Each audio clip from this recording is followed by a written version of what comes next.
During the mid-16th century, the English were preoccupied with the conquest and colonization of Ireland. Later in the 16th century, success in Ireland gave them confidence to extend their colonial ambitions across the Atlantic to the region they called Virginia. Between 1580 and 1620, the English applied the name Virginia to the entire mid-Atlantic coast, from Florida to Acadia, now Nova Scotia. In this program, we'll examine the English colonization of the Chesapeake region, including Jamestown, the first permanent English settlement in North America. This is the colonization of North America, the English settlements, Part 1. In our program, we have 4 subject matter experts. John Smolensky, Associate Professor of History, University of California, Davis.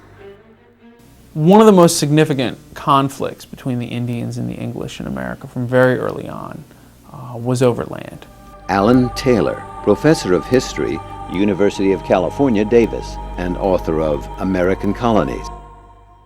The Virginia Company recruited people in a variety of ways. Some of these people were coerced. They were vagrants that were given the choice of jail or something worse if they didn't agree to sign on as indentured servants to go to Virginia. But especially after 1616, the majority of the emigrants who went on these ships exercised some choice in the matter. Stephen Crum, Professor of Native American Studies, University of California, Davis. Now, when we think of the Chesapeake Bay area, we typically think of the English being the first to enter that area in 1607 with the establishment of Jamestown.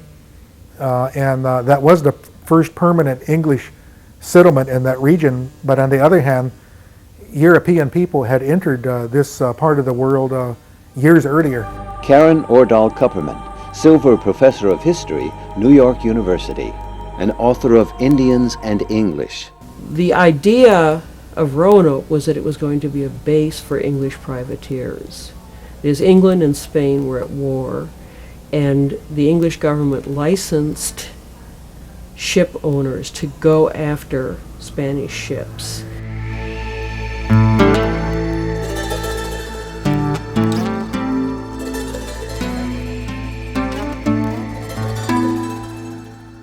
Following the lead of the French and Spanish, the English crown subcontracted colonizers by issuing licenses and monopolies to private adventurers, who assumed the risks of colonization in pursuit of profits.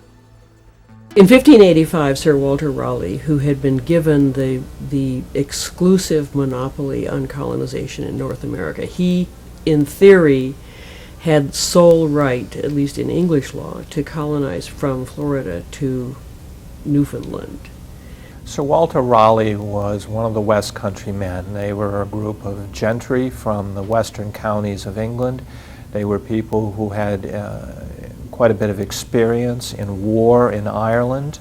They were people who had a very militant view of English foreign policy towards Spain. They wanted to confront Spain.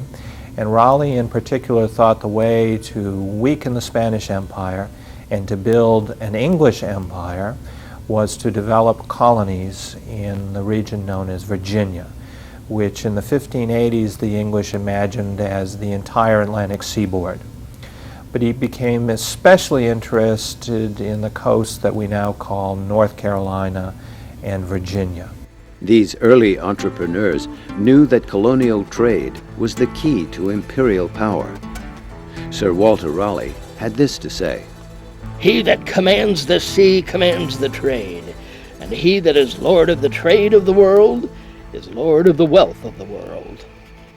While the English government was not oppressive, life in London in the early 17th century for the laboring class was very hard.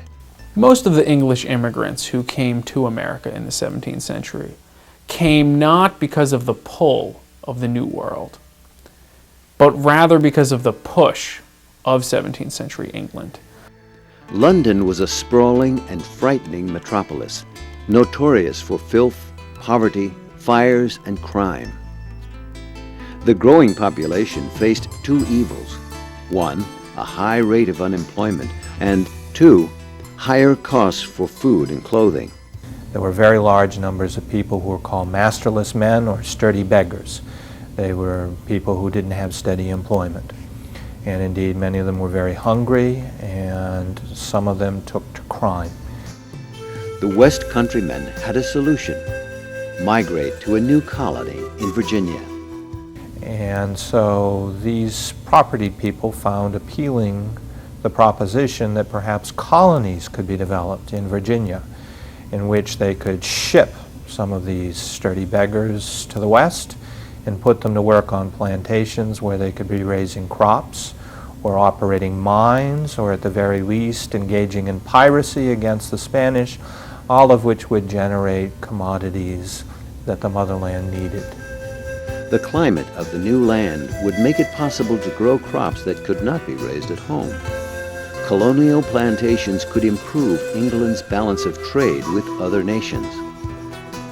The promoters offered a neat package that would both control and employ the poor, while also generating new wealth and power for the English crown.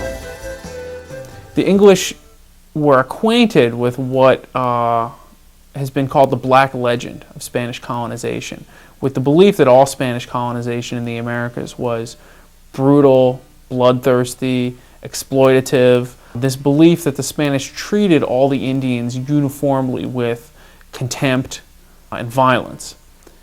Because the English believed that the Spanish had been so brutal in America, and because they were so convinced of their own moral superiority to the Spanish, many Englishmen, very naively, thought that once they got to America, that the Indians would welcome them as their saviors.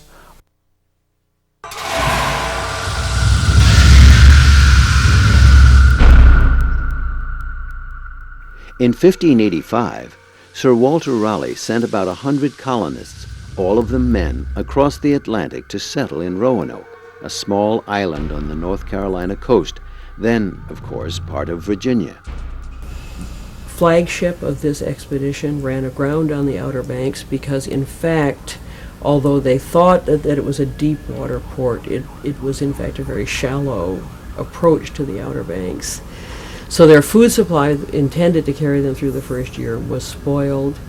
One of the colonists said they had 10 days' food supply when they landed. Buffered by dangerous shoals and sandbanks to protect it from invaders, it was also difficult for English ships to land supplies or load commodities at Roanoke. In early summer, the Indians had already put their crops in the ground. They had no advanced warning that there were going to be 100 extra people to feed for a whole year. What's more, the sandy, infertile soil made growing crops almost impossible. Roanoke was doomed for failure from the start. And so they lived through this first winter.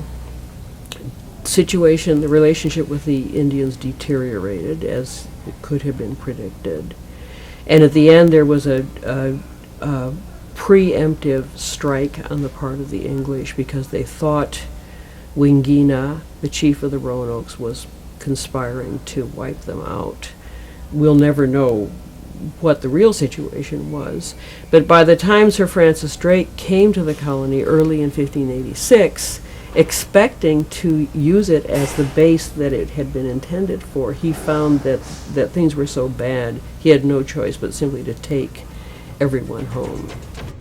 In 1587, Sir Walter Raleigh tried again. A second set of colonists, led by a civilian leader by the name of John White, made the transatlantic voyage to Roanoke. The settlers consisted of 94 individuals